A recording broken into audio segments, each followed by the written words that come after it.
Imagine that you control a drone.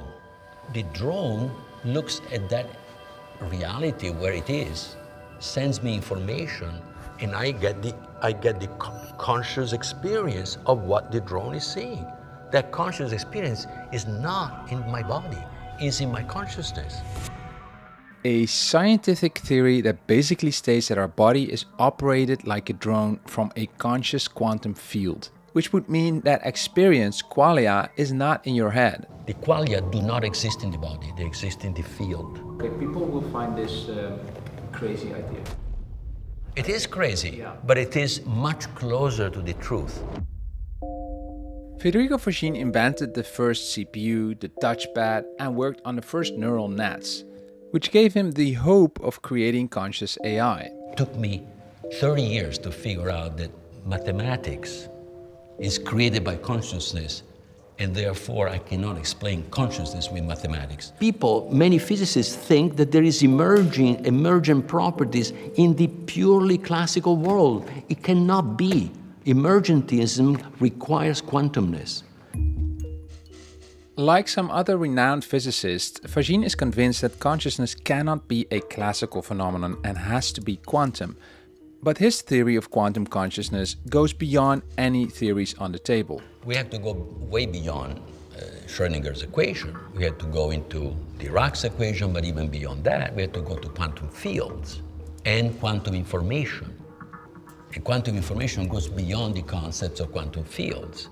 In fact, the only physicist that has been able to show that quantum physics derives from quantum information is an Italian physicist, Giacomo Mauro D'Ariano. He showed that you can derive all the equations of quantum physics from quantum bits. Federico Faggin reached out to Mauro D'Ariano, and together they published a paper, and Federico wrote this book. If they are right, not only will they have an accurate theory of consciousness, they will also solve the mystery of the interpretation of quantum mechanics. Quantum information is the representation of inner experience, and the collapse of the wave function is the representation of the free will. What more do you want? That's crazy, that's crazy. Let's try and really understand this. Welcome to the Essentia Foundation's YouTube channel. Thanks for watching, and may I ask you to like and subscribe, as it really helps us to grow our channel. Now, this interview was recorded when Federico visited the Netherlands to present his new book, Irreducible. A link to the book and scientific papers are in the description below. And in his book, Federico describes how a deeply personal experience led him to start investigating consciousness. Therefore, I found it interesting to start our conversation with this personal experience. Of course, after that, we go into the theory itself. In the chapter marks below, you can see the topics we discussed. Now, without further ado, here is Silicon hero and consciousness pioneer Federico Faggin. Federico, can you tell us about a pivotal moment in your life, namely the experience you had at Lake Tahoe, do I pronounce that correctly? Yeah. During your Christmas holidays of 1990. Yeah, I wasn't happy, and I had reached everything that the world says that if you do all this stuff, you should be happy, and I wasn't. I realized that I was faking being happy because I needed to, because I was running a company, I had to be enthusiastic and everything else, but I was dying inside. So what's going on? What's wrong with this picture? And so consciousness then was, became center stage in my life, understanding that this consciousness somehow was also connected with feeling, desperate inside. So what's going on? So I wanted to understand what consciousness is. So that's when, and I wanted to understand it for my own sake, for not to do something about it, not to monetize, not to make a new technology, because before it was all about, doing something, and now all of a sudden I turn my attention inside because of the suffering. And it was in this climate that I had this extraordinary experience of consciousness. Now I can go to this Tahoe night, in 1990 during the Christmas holidays. We had a home up in Tahoe, which is Lake Tahoe is a beautiful lake, 2,500 meters. and there are mountains, and skiing is great. And so, one night I woke up midnight, I was thirsty, went to get a glass of water, and went back to bed, and was just waiting for, go back to sleep, thinking nothing. And all of a sudden, out of the chest, just energy was coming out of my chest, but it was love. And it was love that was never felt before. It was love that was coming from me. How can love come from me? I mean, it was unthinkable that love could come from me. And it was 10,000 times more powerful than any love that I felt before. I mean, in fact, I never felt that love because it was unconditional love. Now I have a name for it. It was love, period. Yes, it was coming from me, but it was love. And it was light. It was a white light scintillating. It was, like sparkles, and it was coming out.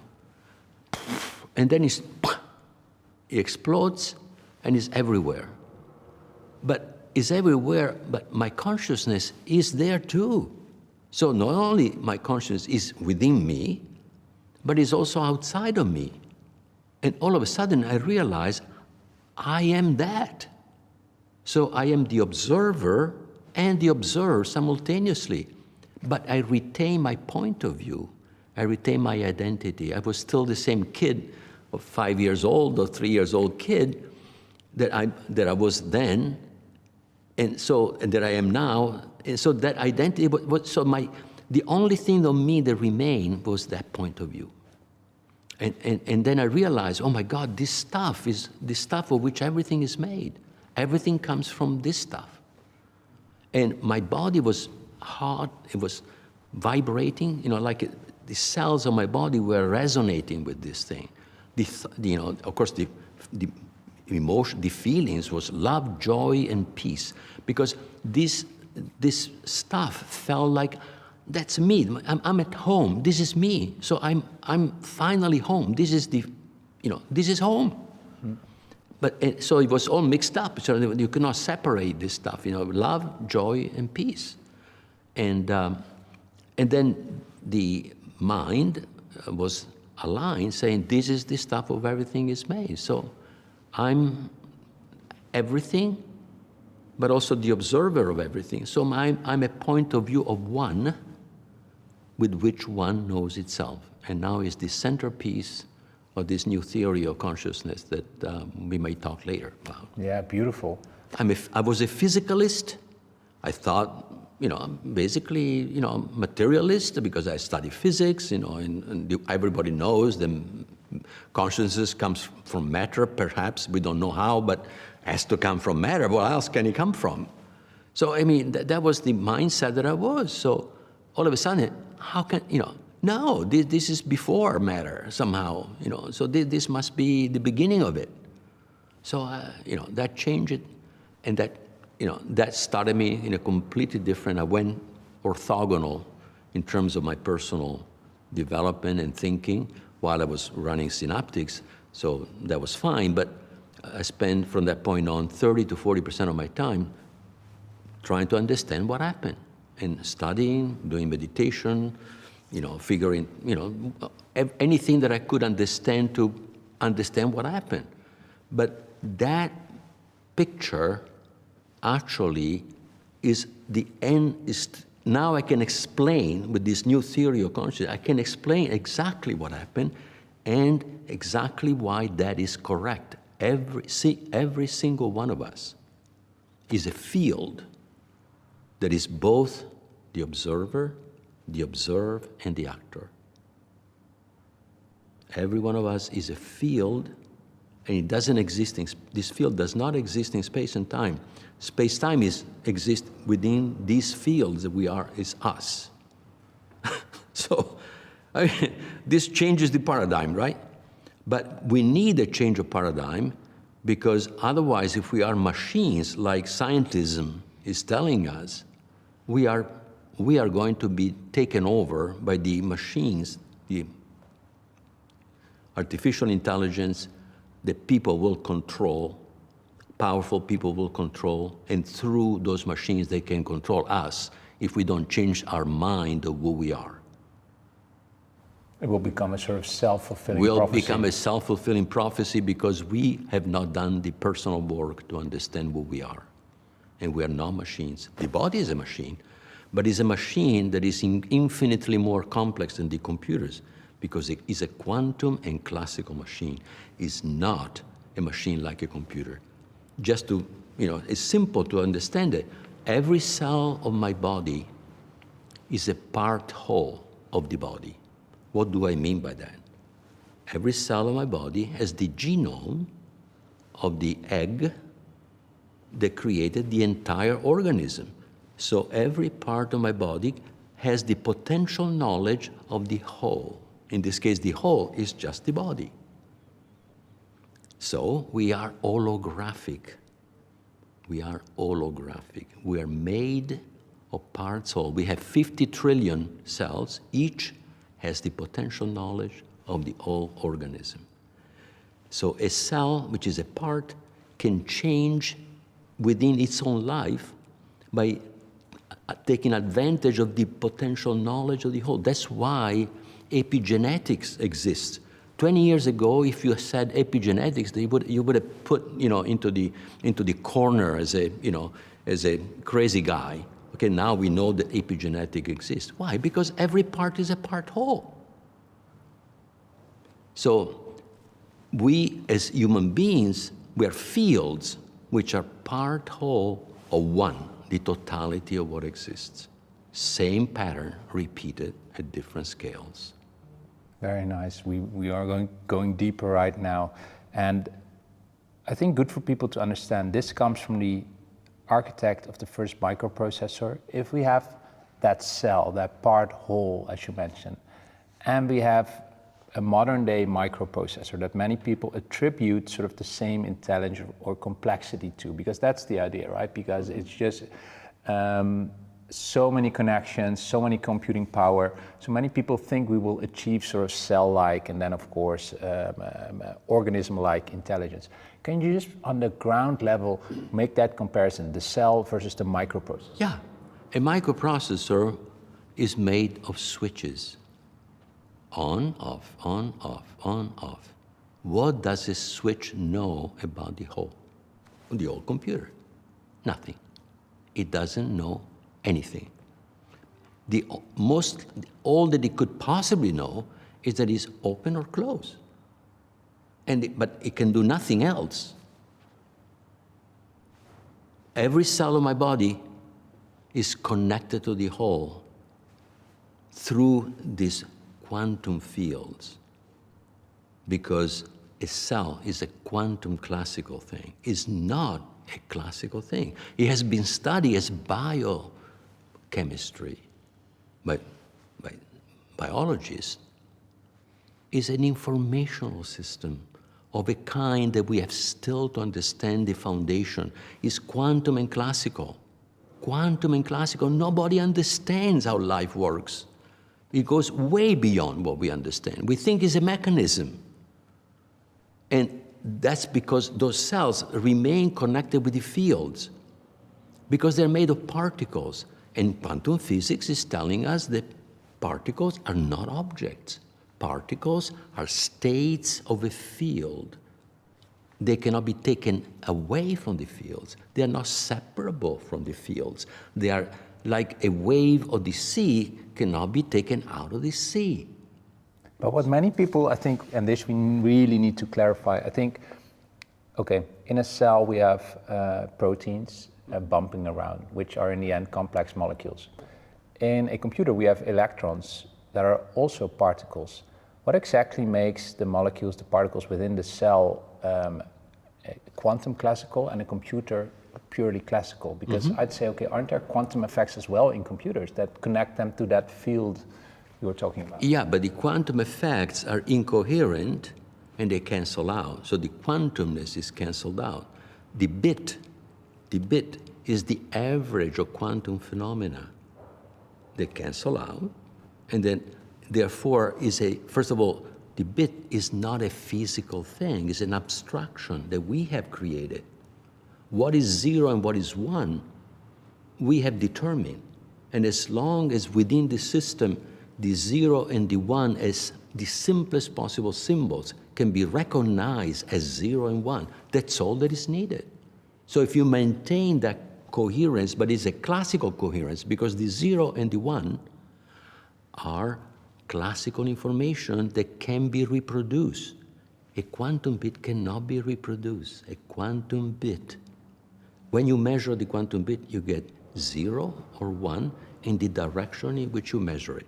But you have to set the direction, because if you don't know the direction, any direction that you choose, you will find 0 or 1. The Olivos theorem says that the maximum information that you can get from a quantum bit is a classical bit. The quantum bit cannot be known. The not cloning theorem says that you cannot clone even a quantum bit. Yeah, once we want to know the quantum state, it will collapse in a state which is a 0 or 1, and we are in a classical world. Yeah, but information. you are in classical. So quantum information cannot be reproduced. Quantum information cannot be reproduced. Classical information can be reproduced. We are quantum fields. What we feel within can be represented by quantum information. But what we feel goes beyond the representation. The representation is mathematics, is the map. What we feel is the territory, is what we feel is only within the field. That's how we know. The meaning is within us, is within the field, is not in the information. Physics, the information in physics has no meaning. And the problem with the current worldview is that if you start with this type of information, there is no meaning, then you cannot conclude that the universe is without meaning and purpose just because you have started that way. But in fact, if you start with quantum information, people cannot explain why you cannot copy quantum information. Why can I not copy quantum information? Then the new theory says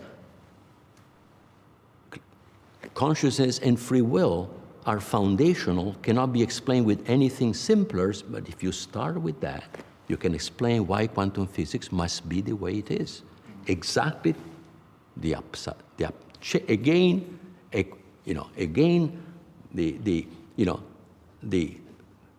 silicon gate technology turning around the problem. You go from here to there instead of going from there to here. And there is collapse of the wave function, which are free will's decision of the field, of the various fields that are interacting and creating this thing that emerges from these fields. The particle is not separable from the fields. It's integral to the fields. Then they forget about it. Then they think of the particle as a little ball. The people that study biology think that the cell is classical. It is not classical. Yeah, they think of the rule of large numbers, right? Because quantum effects are on a sort of subatomic particle level, and it filters out, it cancels out, and then we have the classical world, which is, again, deterministic. No, they don't cancel out. Inside the cell, they work together to create these structures that they don't even understand that's going on right now.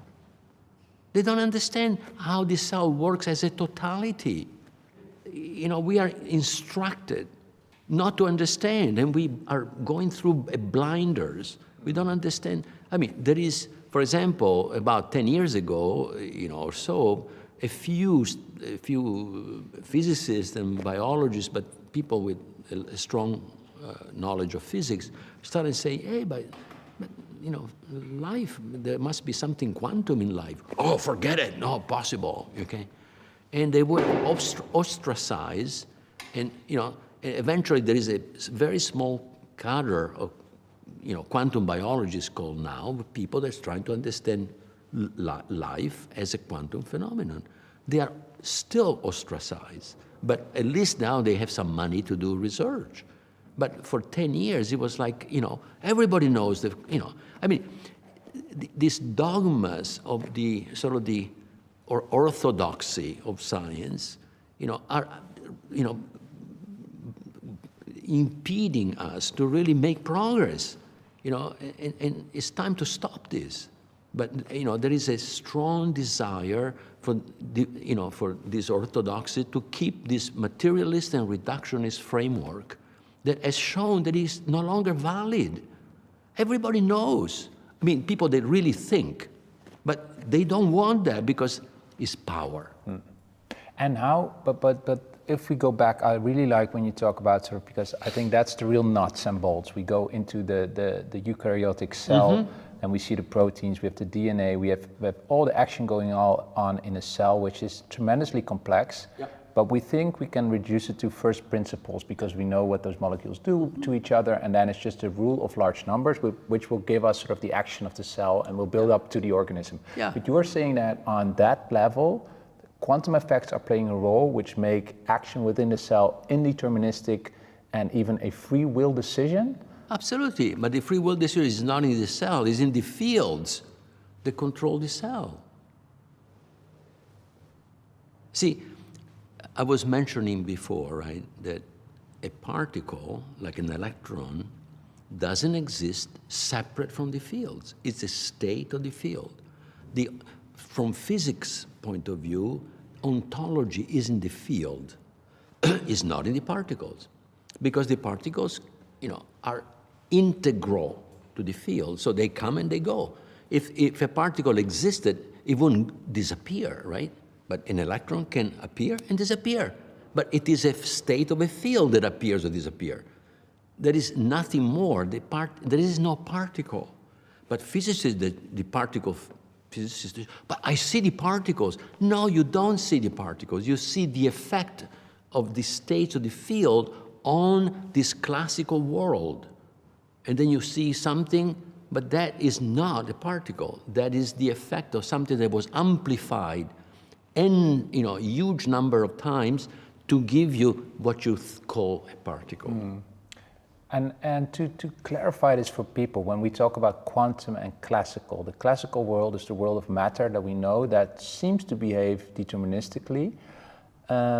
And the quantum world, of course, is a world of probabilities, right? Yes. Of multiple states being possible at once. And how exactly do they relate if you say quantum classical? So what bit of our body is classical? Of course, my body, it doesn't evaporate while I'm sitting here, so that would make it classical, but my thoughts are quantum? Yes, okay. So first of all, there is no clear boundary between classical and quantum. In other words, we again want to put things into boxes. That's the first mistake. There are no separate boxes. One is holistic. The reality, deeper reality is holistic, means it's not made of separable parts. And it's not made of separable concepts, which is even deeper. So even true or false is an approximation of reality valid under certain conditions. Like 1 and 0 are valid for a certain temperature and pressure of the computer. If you change the temperature, it doesn't work anymore, because that distinction can no longer be valid in a world where there is a continuity. There is, everything is connected with everything else. So, but we don't want that world because you cannot control that world. So the problem now is a problem of power and control behind this desire to have a deterministic and reductionistic world, which is the materialist philosophy, which is it's time to abandon that, because quantum physics already is saying that that doesn't work. According to quantum physics, the universe is holistic, is not made of separable parts. Everything is connected. Everything is connected from the inside.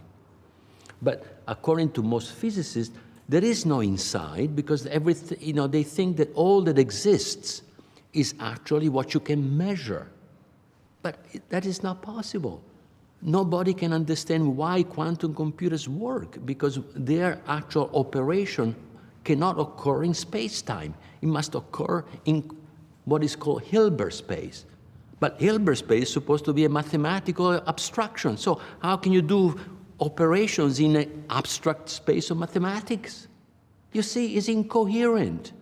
But nobody wants to think deeply about this stuff, because nobody has ever taught how to think deeply about stuff. They want to solve the problem. Give me an equation, I'll solve the equations. But the equations are created by consciousness. It is consciousness that creates mathematics, not mathematics that creates consciousness. It took me 30 years to figure out that mathematics is created by consciousness, and therefore I cannot explain consciousness with mathematics. And I realized that I was trying to do the same because I was taught that way. I had to turn it around. Again, turn it around. And we can only touch, let's say, but we can touch sort of at the outer surface of consciousness with mathematics. It's our own understanding of ourselves. So would the Schrödinger's wave function, which describes sort of the state of a quantum system, is that touching on the outside of consciousness? Is that as close as we can get with mathematics? Of course. In fact, we have to go way beyond Schrödinger's equation. We had to go into Dirac's equation, but even beyond that, we had to go to quantum fields. And quantum information. And quantum information goes beyond the concepts of quantum fields. In fact, the only physicist that's been able to show that quantum physics derives from quantum information is an Italian physicist, Giacomo Mauro D'Ariano, University of Pavia, and it took me 15, 20 years to do that, and show that you can derive all the equations of quantum physics from quantum bits. So you remember probably about John Wheeler, it from bit. Yeah, he had the original intuition that information had to be more profound, more deeper than matter. It from bit. So the bit was deeper, but he should have said it from qubit, but never mind. Because the deeper information is quantum information. And D'Ariano and his collaborators prove that you can derive quantum physics from quantum information. Yeah. So quantum information now becomes the ontology based on D'Ariano's work. What would be a way for people to understand what quantum information really is? So is basically, instead of having bits, arrangements of bits, you have arrangements of quantum bits. A quantum bit, imagine a quantum bit as one of an infinite possibilities that can be represented as a point on the surface of a sphere. So you have a sphere, every point on the surface of a sphere, which would correspond to a direction in 3D, is one of the possible states. So a qubit implies an infinity of states, but when you make a measurement, all you can find 0, 1. So, and you cannot, when you make a measurement, you disturb this quantum bit, so you don't, you basically, and you disturb it in the direction in which you make the measurement, and you get 0 or 1. And that's it. Yeah. In any direction that you measure, you get 0, 1, but you don't get 0, 1 repeatedly, you get it with some probability. So the quantum physics doesn't tell you what the next state is. It only can tell you the probability of all the possible states that you can measure. So in the case of a quantum bit, it tells you, if you measure in this direction, let's say, it tells you the probability that you get a 0 or a 1, but it doesn't tell you that you get a 0 or 1. So the fundamental difference between quantum physics and classical physics is that quantum physics is indeterminate, meaning it doesn't tell you. It only can tell you probability, but not the probability of what you will measure. No, the probability of all the possible things that you can measure. Yeah. Okay, and to go from this probability field to what you will measure, there is no physics. There is the collapse of the wave function. It's just a way of saying that we don't know. Basically, you have an interaction between the fields and an instrument that does a measurement, and somehow in this interaction you get one state. But that state that you get, you can only know the probability, and you don't know how you get that state. Not only that, but we know that that state is random, But also, their randomness is not algorithmic. It's beyond algorithms. And that's the rub. That's where free will is. In the theory with Dariano, we say free will is what is happening, what we call collapse of the wave function, is a free will decision of the field of whatever particle you're measuring. And because that's interesting, because I always thought that because the rule of large numbers, when we do quantum measurements over and over 1,000 times, then we get again a deterministic world, because you then just get a wave function that will give you sort of. But inside the cell, you only get one. You do one thing at a time. You don't repeat the things. Yeah, now I get it. That's crazy. That's crazy. Let's try and really understand this. Okay, classical information is information we can share, because it's like a written word that we can kind of show around. I cannot show around what I'm feeling right now to all of you. So the moment I speak a word, I've made a feeling I had, I've turned it into classical information. That's right. You take something which is private, that cannot be reproduced, can only be represented by quantum information. But the representation is not what you feel. The representation of reality is not reality. A theory of reality is not reality. Okay?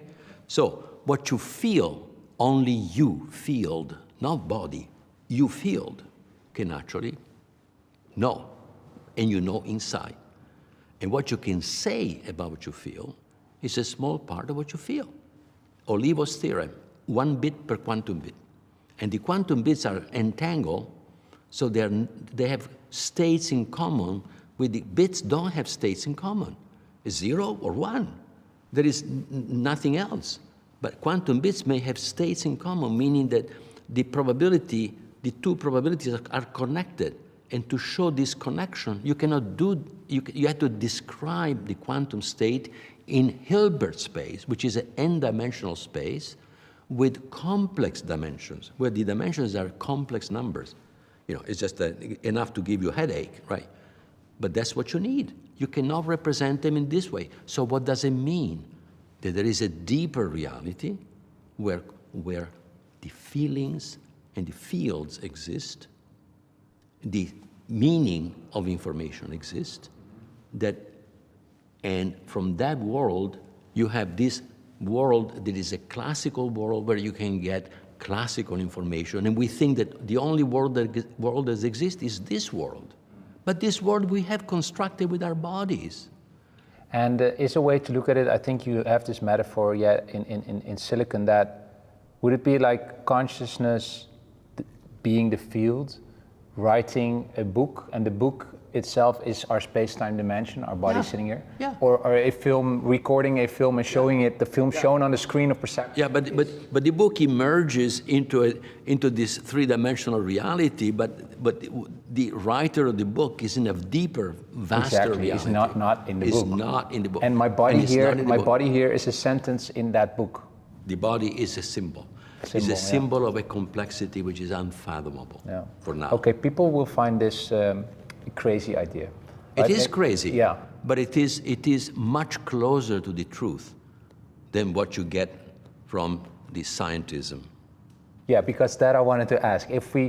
It's crazy, but quantum theory is crazy. So if we have the other explanation, if we don't want to go to consciousness, if we say no, it's still matter all the way down, how then, where do we then end up with in interpreting quantum mechanics? Then we have to go like many worlds, or how do you? There is no interpretation that anybody can agree on.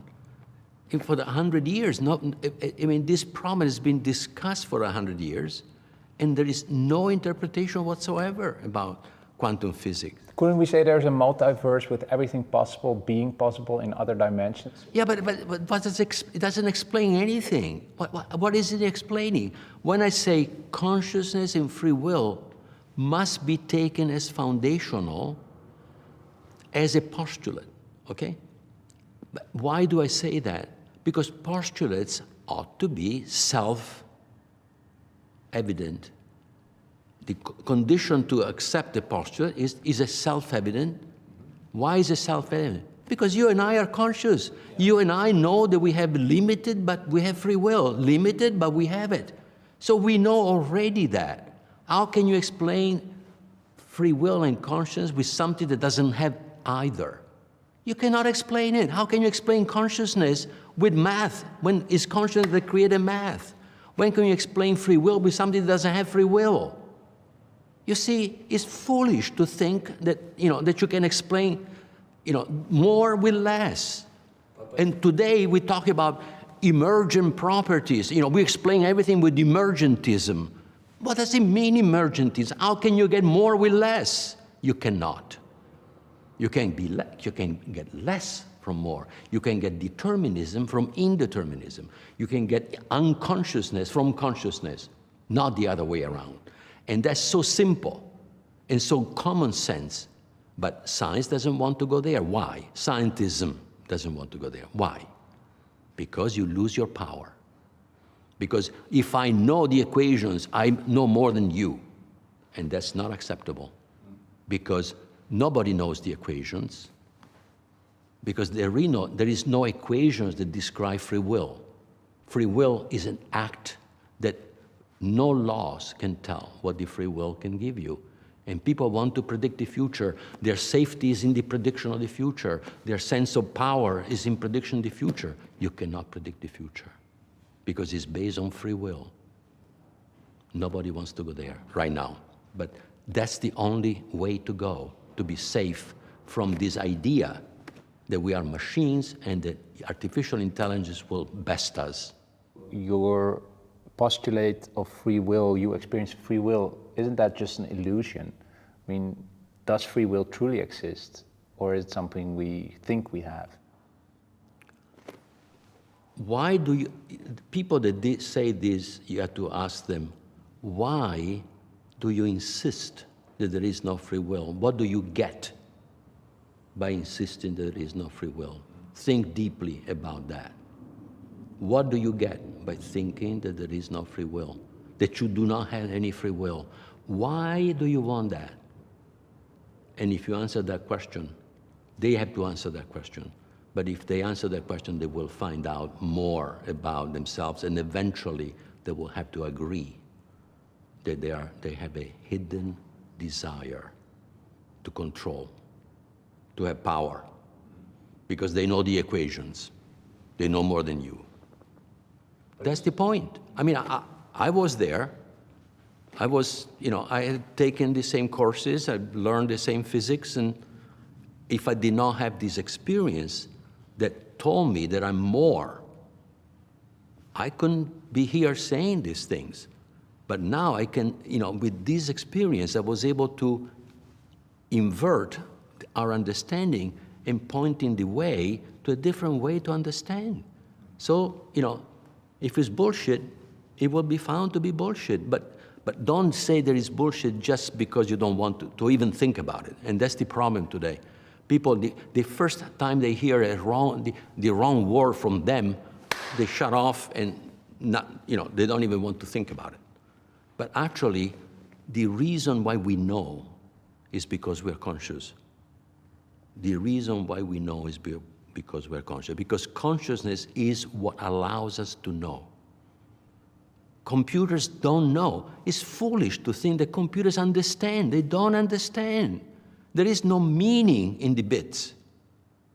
The meaning can only be quantum, can only be something that exists in the fields. It doesn't even exist in quantum information. Quantum information can only represent what we know as meaning. You see, mathematics stops there for now.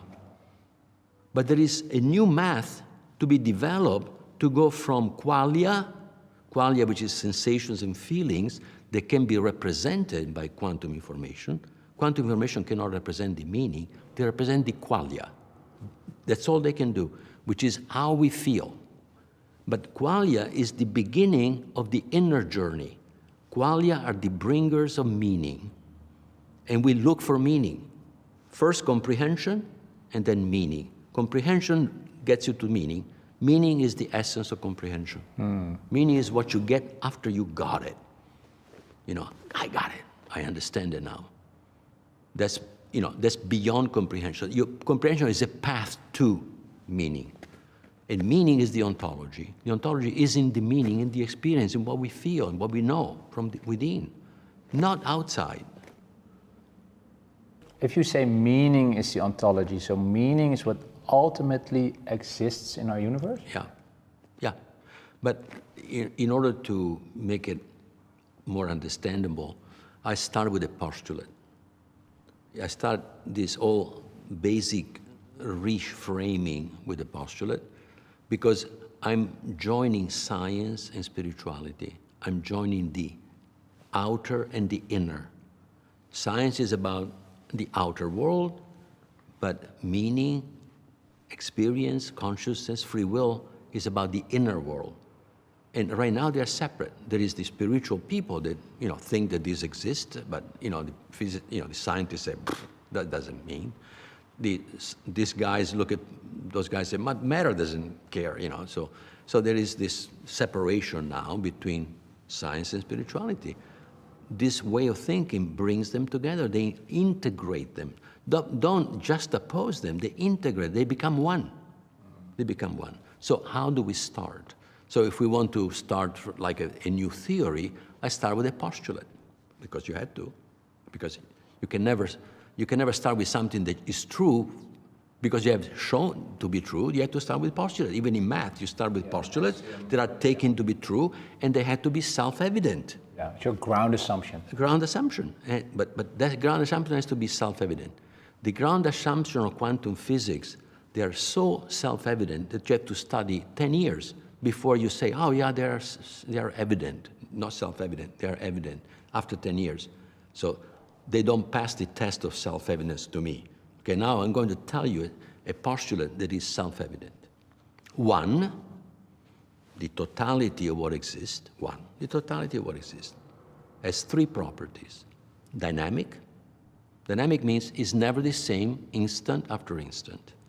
Is holistic, means it's not made of separable parts. And so far, I have described the universe described by quantum physics. Yeah, as all these three, is all there exists, dynamic, holistic. I add one more thing, one more quality. One wants to know itself. One wants to know itself. Now, this comes from perennial philosophy. Know thyself was in the Delphi, temple. It was part of the Greek, some of the Greek philosophers. But the Vedas were saying the same thing. All the basic experiences of the people that went deeper into the understanding of reality come to the same general conclusion that there is one that has those properties and they want to know itself. If I look within myself, what do I want to know when I was suffering? Who am I? Why am I here? Why am I suffering? What does it mean? Yeah, I want to know myself. So we all want to know ourselves. We all deep down, then we forget about it because we can do nothing about it. So we try to solve the problem by, going outside ourselves, and then we lose ourselves, like I did. And then, so if we start there, is it self-evident? It is self-evident to me. And if you think a little bit, it's self-evident to you. That is what you want, okay? So wanting means free will.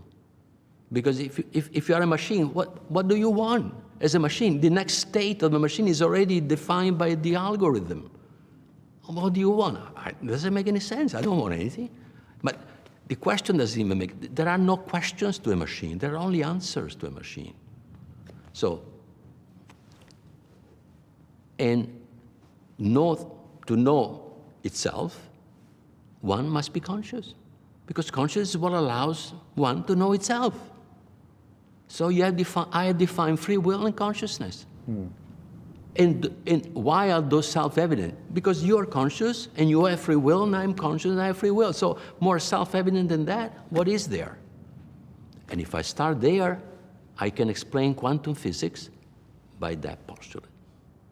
I can explain what physicists in 100 years have not understood. Quantum information is the representation of inner experience, and the collapse of the wave function is the representation of the free will. What more do you want?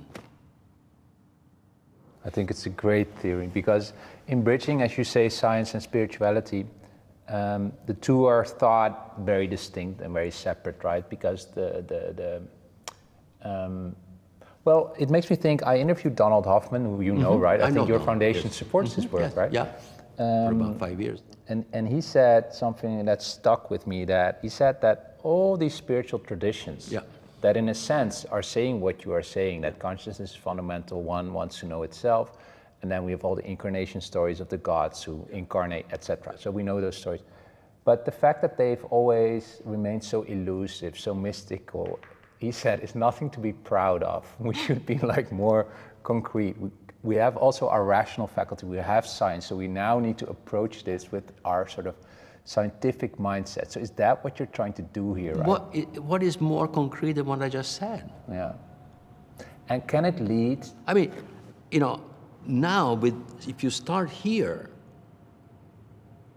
we can show that science, not science, the quantum physics out of which everything else emerges, in fact, quantum information, because the quantum state that is a representation of our experience is what then eventually determines the outer world, okay? So I show that by starting with the something that is kind of ha-ha, you know, but it doesn't get you anywhere, actually needs the physics that exists. And now from there we go, we already solved the other problems. I'm not changing anything of physics. I'm reinterpreting completely what physics has been talking about. What do you want more? Is that Don wants to explain consciousness with mathematics, and you cannot do that, because consciousness creates mathematics. I wanted to do the same thing for many years, and then I found out that I was wrong, that it is consciousness that explains math, and therefore you go from consciousness to math. You cannot go from math to consciousness, because where does math come from otherwise? Who created math? God? Well, come on. Yeah, how does math exist? It's our creation. In the human mind. You bet. Federico, it was your intuition that led to your inventions that have changed the world. I think it's fair to say that, or helped change the world. Now you have this grand intuition, your theory about consciousness. How can this also lead to technology or to something tangible? Can we test it? Is it falsifiable? Of course it is. In fact, the next step is to, now that I have a theory which is absolutely perfect, in meaning it can be falsified, it can make, you know, predictions, and you can test the prediction. Can you name one? Oh yes, I can predict, you know, that trees are conscious, and I can make experiments that show that trees are conscious, okay, and trees have no brain. So consciousness that is supposed to be coming off our brain, it comes off a tree that has no brain. Look at that.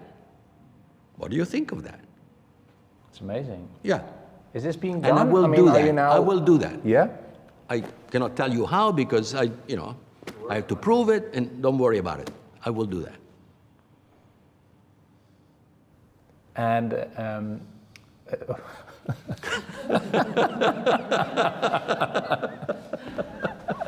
all right, okay. Trees are, yeah, but you actually have a method, a scientific method of testing this theory. Yes, I will not discuss it any further. I will say, you know, would you agree with me that if I do that, I have disproved that consciousness is a product of the human brain or of the animal brain? Definitely. Is that good? Definitely, all right, definitely. I will do that. That's a deal. Then you have proven that it takes cells, right? Then we are sort of on a cellular Absolutely. level. Yeah. Absolutely. Yeah. Absolutely. I will prove that. Yeah, you're sure of that? Absolutely. Take me to task. I'll get it. I can guarantee you that I will get it. There's something that people say, oh, they cannot say anything. They will not have any objection anymore.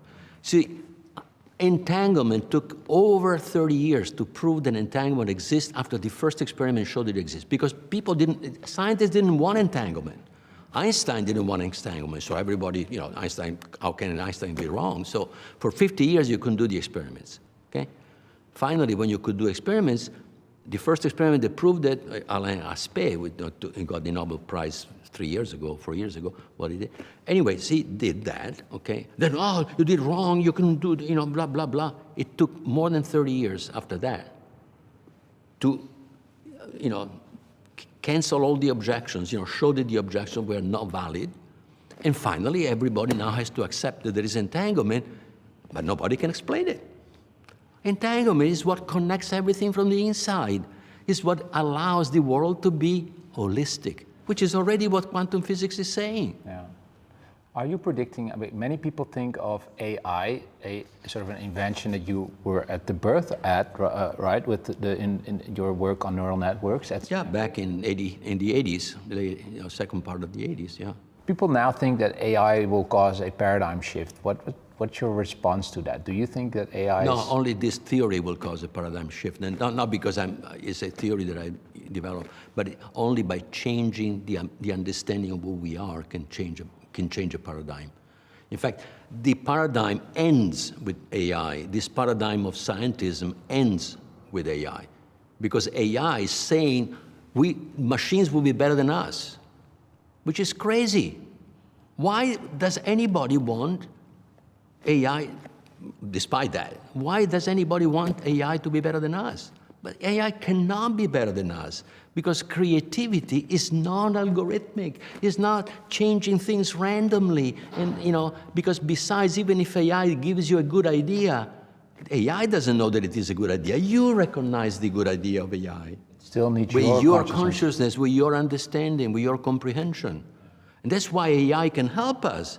And I applaud what has happened to AI, but not that AI bests us and not the way AI, unfortunately, will be used to monetize us. That's not acceptable. I agree. I think you would also fully agree to that quote by Nikola Tesla, right? He has this famous saying that the moment science will start studying consciousness, more will be achieved in a decade than in the whole history of science. Absolutely, because we change the way we are. Thoughts are more important than stuff, right? From the inside, you get the outside, not vice versa. And science doesn't recognize the existence of the inside because consciousness is phenomenon of the brain. The brain makes the decision that informs your consciousness. We don't know what it is, but it doesn't have any causal power, so who cares? Once people are convinced that we are conscious, that we are fields, that when the body dies, we don't die. That's a good news, right? People want you to discharge your consciousness and experience on the computer and live forever, for Christ's sake. You know about transhumanism. Why do we need to do that? Besides, you need to have a lot of money to pay for 1 billion years of electricity to keep you alive in a computer. So this is only a good recipe for very rich people, right? To live forever on a computer. The computer sucks energy, right? So to make you live forever, you have to have a lot of money before you die to give to people that tell you that you continue to die. Are you sure that you will be continue to die in a computer, 1,000 years later? I fully agree. Where could this lead to if that Tesla quote is true? If we would fully dedicate ourselves in trying to understand consciousness with your theory, even build technology with it, where could we be in a decade? Could we break out of space-time? Could we sort of live forever? What are your thoughts? Once you understand that consciousness is beyond matter, beyond this space and time, we already know that we can explore this world by going out of body with our consciousness. And millions of people that go out of body explores other realities. Consciousness is the tool for knowing infinitely more powerful than any instrument that we have ever built. We build billions of dollars of instruments to find out what the particles, are doing, but consciousness is far, far richer. So we basically, then we can begin to explore the universe, the invisible universe. What mystics and sort of sages and in religions have been doing for thousands of years, but also a bit in a way that sometimes led to the waging of wars because people want to again sort of use it for politics. Can we transcend that then? What is the ultimate dream you have for society? But when you understand who you are, you know that the only way to work together is cooperation, not competition. Today, there is only competition. Today, the purpose of life is the survival of the fittest. Is there anything worse than that as a purpose of life? Besides, if you ask me, how do you define fitness? The only definition that they would give you is, fitter is the one that survives. So what kind of a law is that? The survival of the what survives? I mean, it's tautology. It's not even informative. So we believe, but that definition of life is so wrong because it basically impedes you to be cooperative, impedes us to work together, to understand. But once you have a direct experience of who you are, when you are the observer and the observed, you know directly who you are. And when you know that only cooperation is the game. We have to work together. That's the only way. So competition will die off just by that experience. I cannot be competitive after that experience. It's impossible. Competition is not the competition.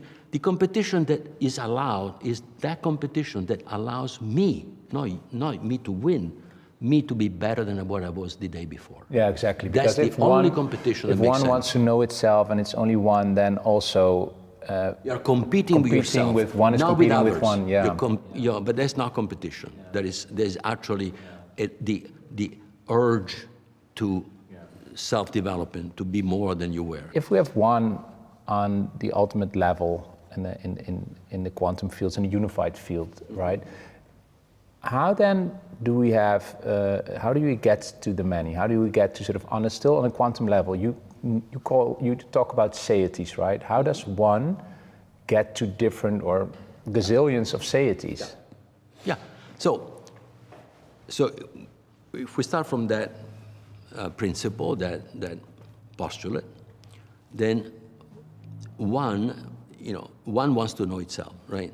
So the moment that one knows itself, it has to know completely itself, because it's not made of parts. It cannot know a part of itself. It has to know the totality of itself.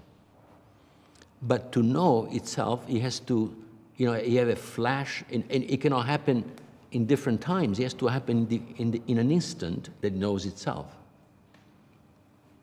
in its own totality. In that instant, it creates a part whole of itself. Just like a meiosis, right? The splitting of cells. Absolutely. That's where life takes form. Life is the reproduction of one. It's so fundamental that it is the reproduction of one. One knowing itself creates another one, part whole though, because it creates many, so it cannot be the totality. So it cannot copy itself, but it creates what it saw, what it got, what it understood itself to be. That's the identity of the field the one is created. It's not a copy, you say, but it is a part whole. One is looking at itself in one direction, and one is infinite direction in which it can know itself. The next time that it looks at itself in a different direction is another part whole, is another monad. Leibniz got it right. Leibniz was the only philosopher, scientist, mathematician, technologist. I mean, it was an incredible mind. He got it right. He understood that, but it was before quantum physics. It was, it was way before, we could make sense of it, but he got it right. And I call him, before I knew, because I didn't study philosophy, I got into what philosophers have been saying by inner experiences and then thinking about it, trying to understand them scientifically and understand them rationally. And I found that many people have said the same things that I came up to through this process, to this inner process, not by reading books and repeating what I read. Yeah. So the satiety, that is sort of... The satiety is what I call a field that is conscious and has free will and wants to know itself. I call them satiety to distinguish them from the quantum fields, which don't have consciousness, free will, and don't want to know themselves. So, but they have all the characteristics of the quantum fields in the terms of what you can explain of them based on physics. But they go beyond that because their inner life, is beyond physics. So physics can only explain qualia, which is the entry point to the inner world. But from qualia to meaning, as I said, there is comprehension, then meaning, is all new physics. And new physics can only go up to a certain point, and then you have to leave even physics. It's got to go to what we now call metaphysics, but it's what can only be known from the inside. But, it will take many centuries to go through. But the key thing, though, it shows that physics now is incomplete because it doesn't even allow the inner world to exist. And the reason why they struggle for 80 years to unify quantum physics and general relativity is because the fundamental concepts of time, space, matter, and energy are wrong. They're almost right, but they're not exact, not so close to the truth that they allow you to bridge those, to bring together into a unified physical field what is now two separate, one is a set of fields and the other one is the, space-time. Yeah. And gravity. Yeah. And if we say the satiety is the state is who we are. Yeah, exactly. It's who we are, right? And yeah. It's a quantum field with this characteristic. Yeah. But an identity.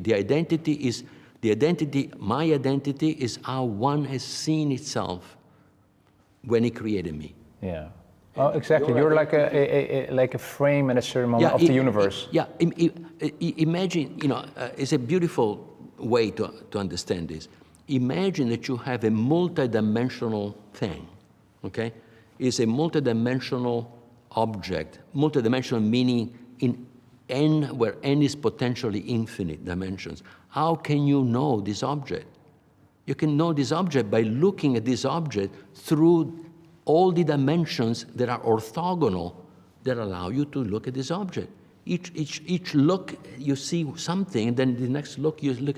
So you're doing a tomography of an n-dimensional thing. So is one doing a tomography on itself, you see? Yeah.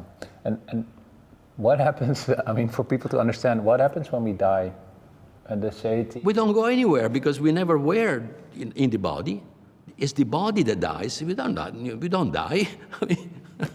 But something changes, right? So because the satiety... Of course, the satiety that... See, a portion of the satiety called ego is the portion of the satiety that thinks to be the body. When the body... And so it looks at the information that the body provides about what? About this other world seen through the body. So our senses, our brain, takes information from here, but a most small part of information. Just the visual thing that we see, is this narrow band, right? If I had cell phones instead of eyes, I would actually now be able to listen in to the 30,000 conversations that are going on that are here. They're all here. Yeah. And I could see them, I could hear them, I could do this. But I only see this band. There is no communication in this band. There are other stuff, and we see this world. We construct it with the body. The output of the body, which is in the cells, is quantum. That quantum output is what the fields perceive as color, shapes, sounds, and so on. The qualia do not exist in the body. They exist in the field. And the qualia are representable with quantum state. quantum state is how the quantum field translates this information in the cells, which is, I call it live information. It's a type of information that has not been studied at all, not even imagined at all, which is in between quantum information and classical information. It is the stuff that makes the cell work. Because if you take an electron is matter, energy, and information. Can you separate these three in an electron? It's elementary particles. There you go. Yeah. So they are connected. And it's like in the cells, there's no distinction between hardware and software, right? They're like totally mingled. That's right. In a computer, they are separated because a computer is a deterministic, reductionistic structure. Yeah. Not a cell. Not the deeper aspect of reality. But basically, you're saying, so when the moment I die, the everything, consciousness remains just this narrow-banded, avatar-like VR headset that expands like... Yeah. Well, basically, I kind of say in the book, Irreducible, I explain this by saying, imagine that you control a drone. We are a body, controls a drone that is in Afghanistan, watching around and semi-autonomous, so I don't have to worry about I only have to express where I want it to go. So high-level language, say move right or whatever, drop the bomb or whatever, because that's what we do with drones these days. But but anyway, so now the drone looks at that reality where it is, sends me information, and I get the conscious experience of what the drone is seeing. That conscious experience is not in my body, is in my consciousness. And based on that, and based on my free will, I'll tell the drone what to do. The drone doesn't know anything. Now, take this image. Oh, and when somebody shoots it down, shoot it down, you were so focused on that drone that you only saw what the drone was seeing because you were piloting it and you were concentrated. Then when the drone doesn't send you on its own, you look around and you say, oh my God, there is another world here. You see? Yeah. That's the same thing. The ego, when the body dies, it doesn't look at the signals of the body anymore. And he looks around and says, oh shit, wow, look at this. And is it then, are we sitting there then, say at this level, quantum, saying, okay, let's go in again, here's another headset, try this one on, and whoop, there we are again in a baby. Perhaps, but I cannot tell you what happens afterwards, but certainly there are lots of, near-death experiences that are actually, giving you evidence of what I'm saying. People that arrive at the hospital, heart doesn't beat, brain doesn't have any electrical signals, they are clinically dead. They're not dead clearly if they are resuscitated, but they are, for all practical purposes, dead, okay? And they have an experience in the hospital. They see themselves in the operating table. They later tell what's going on, while the brain has no electrical signal. The brain is not functioning. So how can you be outside of the body looking down at your body in the operating table? That cannot be explained, right? But of course, now people say, the scientists say, well, it's a fantasy. Oh, come on, it's impossible, so that's it. But that's what they do. Then they move outside of they move in a different environment. They meet people, their parents that were dead and friends that were dead. In some cases, they meet a friend that they didn't know that he was dead. Then when they wake up, they find out that he died the day before and they didn't know, and they met this person in that a reality, vaster reality. They have an experience of expansion, of love and joy and peace.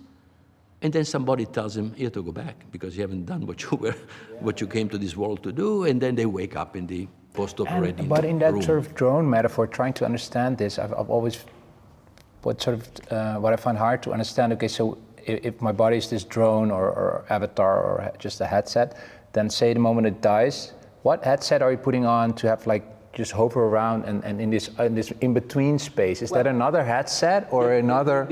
That's a good question. I'm asking that question, and there may be, in fact, it's likely that there is another body. I mean, people that have studied this thing talk about an astral body. Exactly, stuff like that. Or etheric body, and so clearly there is another body. If this is true, but I believe it's true, I actually went out of body too, so I know that it's not imagination. You know that you're out of body. Like when this energy came out of me, it was energy. It was physical. It was not it was not imagination. It was physical, like an hydrant. How can I make it up? So there are lots of levels to get to one. There are many levels in between. Oh my goodness! I mean, the quantum field of electrons is, in this theory, is conscious and has free will, and he knows itself. Look at then what are the electrons doing? The electrons are the symbols that the quantum field uses to communicate with other fields. All the electrons in the universe. How many electrons are in the universe? 10 to the 82, 83, 85, I don't know, but numbers that are unimaginable, just the field of electrons. And all these electrons are its communication to the other fields to know itself. How many quantum fields are there, or can there be? It's 17. Yeah. I'm asking because people, also call it QIP, right? Quantum Information Panpsychism. Yeah. And Panpsychism is, of course, I know your version of it is different, but is sort of being criticized for the fact that you have the combination problem, right? Why? Oh, but there is no combination problem. The combination problem only in classical panpsychism. People never have a theory. Nobody had a theory of quantum panpsychism. The combination problem is not a problem in quantum panpsychism. When you combine states, quantum states, you create a new state which is more than the sum of the parts. And you can do that infinitely. You can keep on doing that. You can keep on going. Of course you can. Yeah. So we have solved that problem. I mean, people that say that, they don't understand what they're saying, or they don't understand what we have developed, this theory. Quantum, the combination problem is solved completely. Yeah.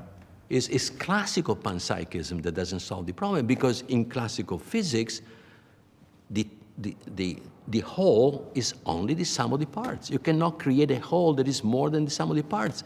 And that's why I was criticizing emergentism before, because many physicists think that there is emergent properties in the purely classical world. It cannot be. Emergentism requires quantumness.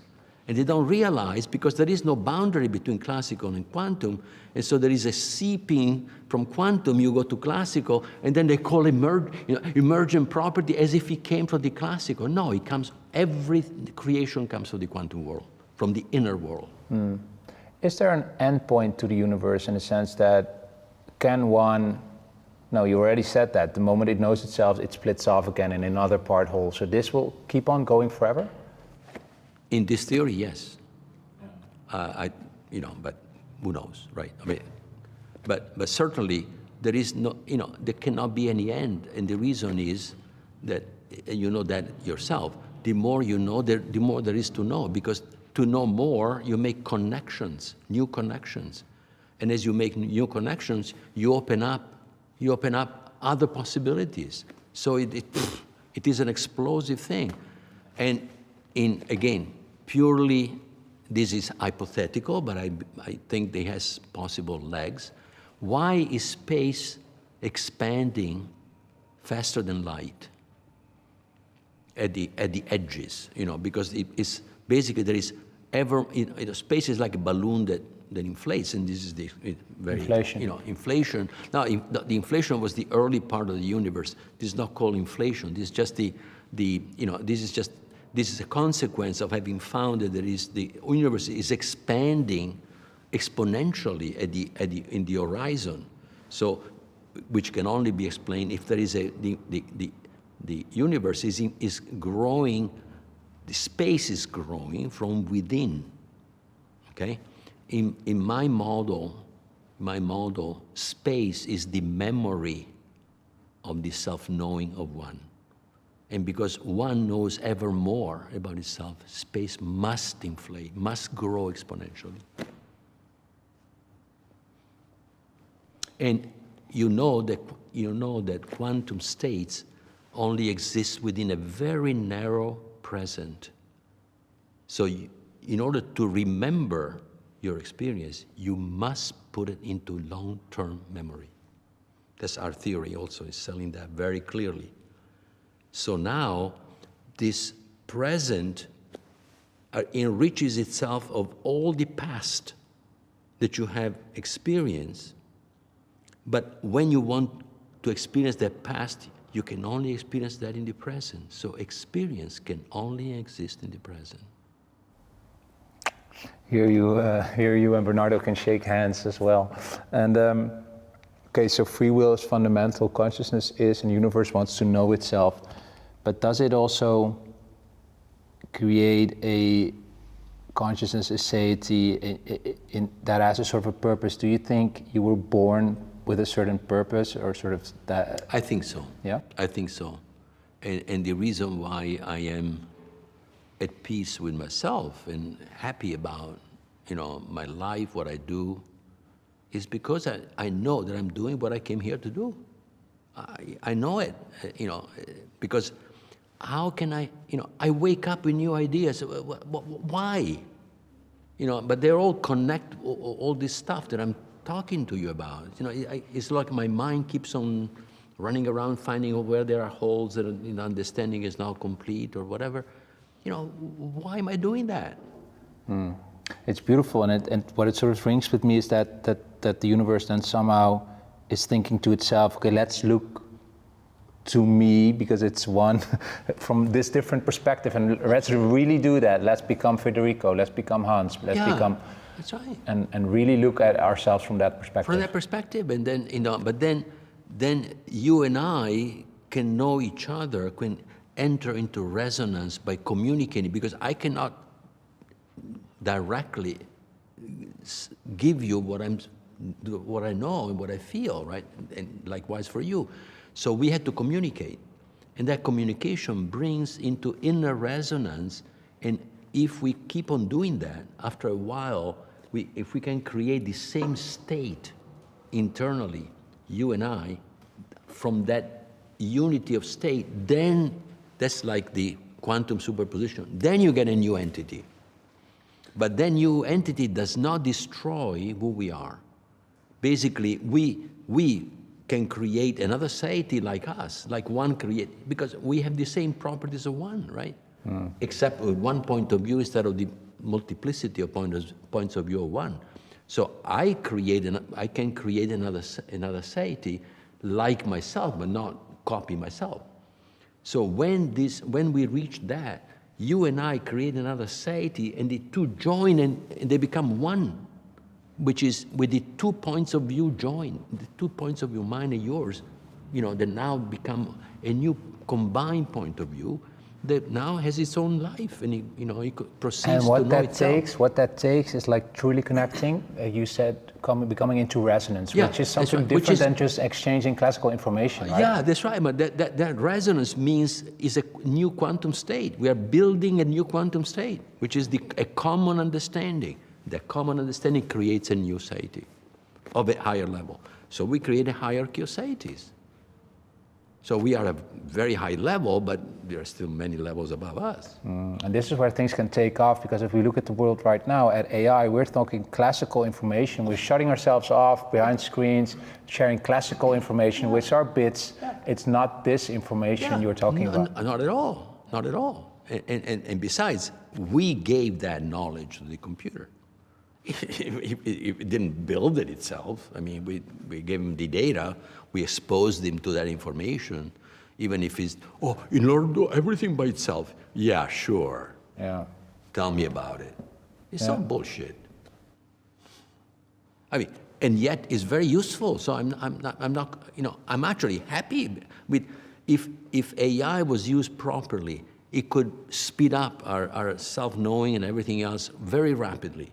But I'm afraid that if we don't change, it will not be used in this form. Yeah. That's all. Thank you so much, Federico. My pleasure. Yeah, it's been a great talk. Amazing. Thank you so much. Yeah. Thank you so much.